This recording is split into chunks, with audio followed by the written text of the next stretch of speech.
We finally understand why Josh Hart opted into his player option with the New York Knicks.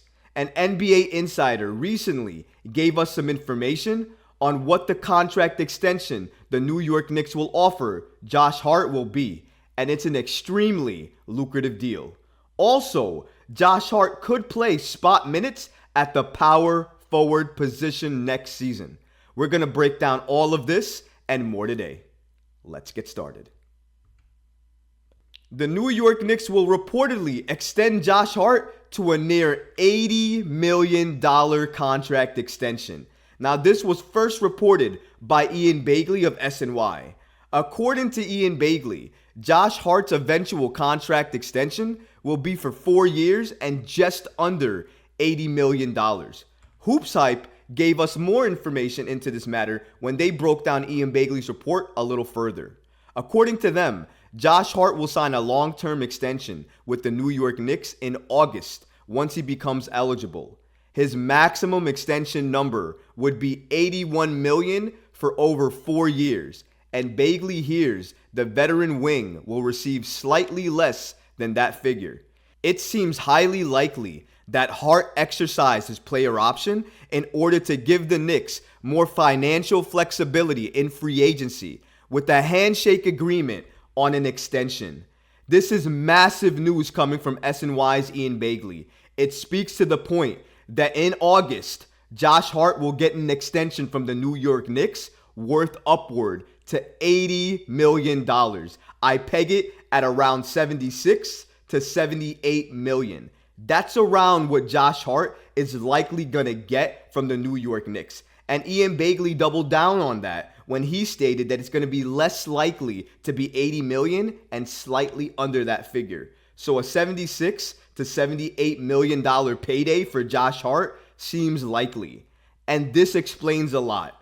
Instead of going through with the New York Knicks negotiation talks initially when he was supposed to, he extended it till Thursday so that way the New York Knicks could explore free agents more. And that's likely why they signed Donte DiVincenzo.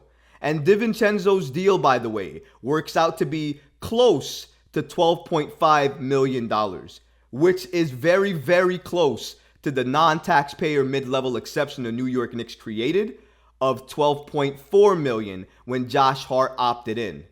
You see how all of these things make sense here?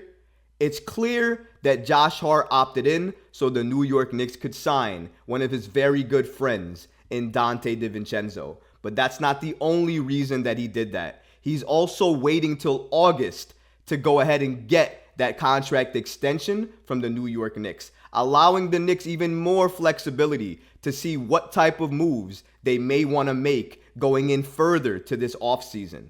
But Josh Hart would not have opted in without some type of handshake agreement that the New York Knicks were going to take care of him and give him a long-term deal with a lot of money tied to it. If anything, Josh Hart left about a couple of $1 million on the table by opting into his player option. The Knicks know that, and Josh Hart knows that. The Knicks are absolutely going to make it right by offering Josh Hart a lucrative contract extension in August. And you heard it here first. I think that contract extension is going to be 76 to 78 million. Not the full 81 million that he could make. He's not going to get that, I don't think. It's going to be right under it, like Ian Begley stated, probably around 76 to 78. But that's still a lot of money to tie in to somebody who's likely going to be coming off of your bench. There's a lot of reasons why the New York Knicks may want to offer Josh Hart a lucrative contract deal of up to $80 million. But one of the main reasons why is his impact as soon as he joined the Knicks organization. If you take a look at these numbers, Josh Hart averaged 10.2 points, 7 rebounds, and 3.6 assists in 25 games for the New York Knicks this past season. And here is where it gets even more interesting. 58.6% shooting from the field and 51.9% shooting from three.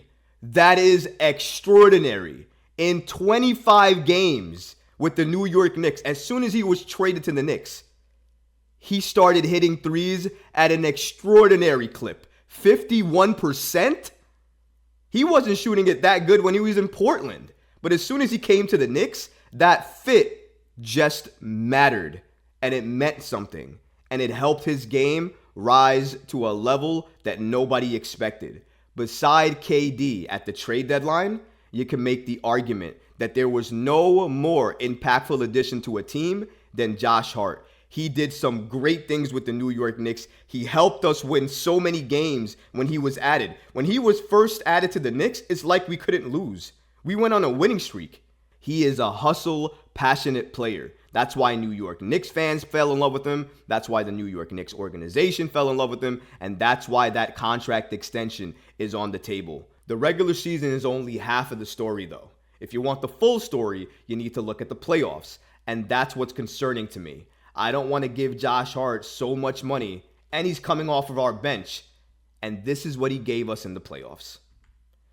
Playoff production for Josh Hart: 10.4 points, 7.4 rebounds, 2.2 assists, and 11 games for the Knicks in the playoffs this past season.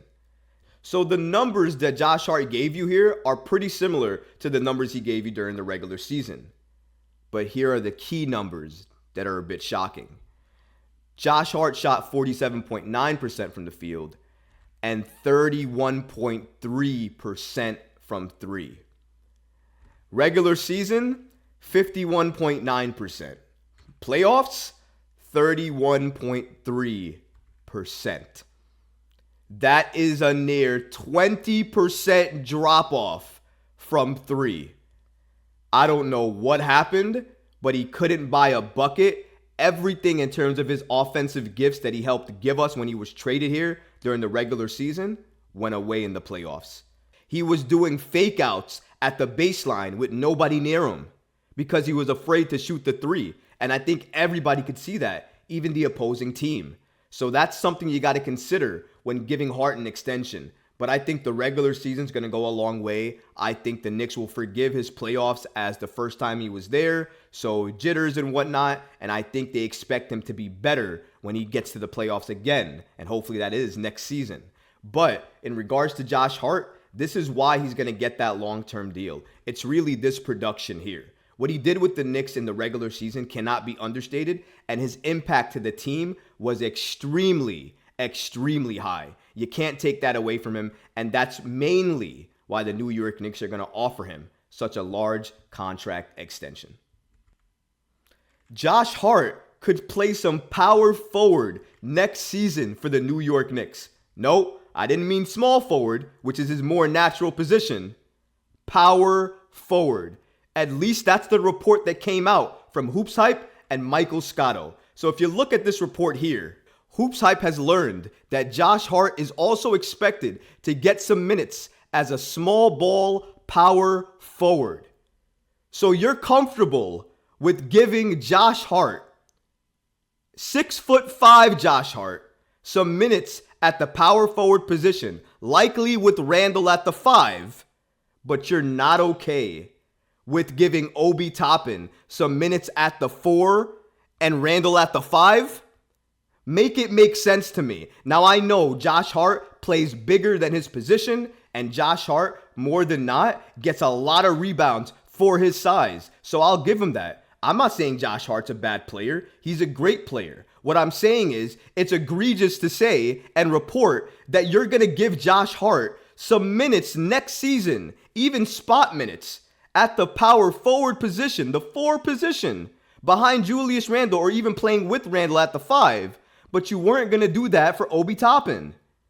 You let Obi Toppin walk for 2 future second-round picks, and you wouldn't give him any time with Julius Randle. If Josh Hart is playing some spot minutes at the 4 position, that means at the 5 position, you're getting Julius Randle. That's likely what that means. And if I see Hart and Randle play minutes together on the court next season, 6 or 7 minutes at least, it'll be a travesty, because that would tell me that Thibodeau just chose to never play Toppin and Randle together for even 6 to 7 minutes in spot amount of times. So that way Toppin's value could rise and potentially his minutes per game could rise, and maybe he doesn't feel bad and doesn't want to leave to go to Indiana. But now you're hearing that reports are indicating that Josh Hart could potentially play some small ball power forward. It's ridiculous to me. I love Josh Hart, but he's 6'5". All due respect to Josh Hart, his abilities, his skill set, and everything he does for the New York Knicks. I want to see him as a 2 or 3 next season. Nowhere close to being a 4, not even in spot minutes. Give those minutes to Isaiah Roby or another Knicks player that better fits that position. Please and thank you. If you like this video, go ahead and leave a comment below, smash that like button, and don't forget to subscribe to the channel. Until next time, Knicks fans. Peace.